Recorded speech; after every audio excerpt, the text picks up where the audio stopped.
Itinaas noong ipinagmalaki ng 30 anyos na Pinay na si Nilisa Marie Barredo Victor mula sa Mandaon, Masbate ang husay ng talentong Pinoy nang magtanghal siya sa selebrasyon ng 20th anniversary ng Emirates International Peace Music Festival mula November 29 to December 30, 2024. Isa ito sa kanyang itinuturing na pinakamalaking event na kanyang nalahukan dahil bukod tanging siya lamang ang Pilipinong napabilang dito upang magtanghal, kung saan nabigyan siya ng spotlight.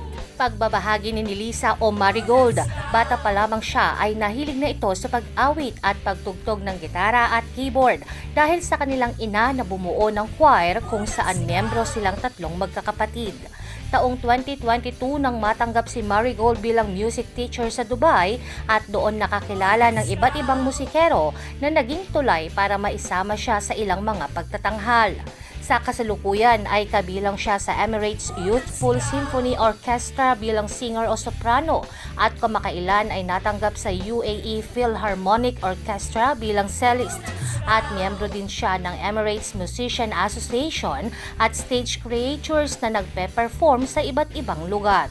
Dahil sa mga grupong ito ay mas lumawak pa ang naging pagtatanghal ni Marigold at mas naipamalas at mas nakilala ang angking galing nito sa pag-awit at pagtugtog.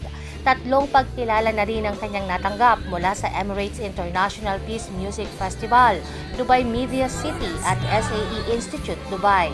Bago marating ang kanyang kinaroroonan ay humarap din anya siya sa mga pagsubok tulad ng pagsasakripisyong malayo sa kanyang pamilya, magkaroon ng problema sa pinansyal at pagkatalo sa mga auditions.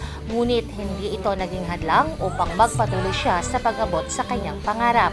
Payo ni Marigold sa kapwa Pilipinong nagnanais na maging performer din na huwag matakot mangarap anuman ang pagsubok na dumating. Dapat anya ay manatiling determinado, tapat sa sarili, magsikap at huwag kalimutang magpasalamat sa mga oportunidad. Jovelyn Astrero para sa Balitang Unang Sigaw.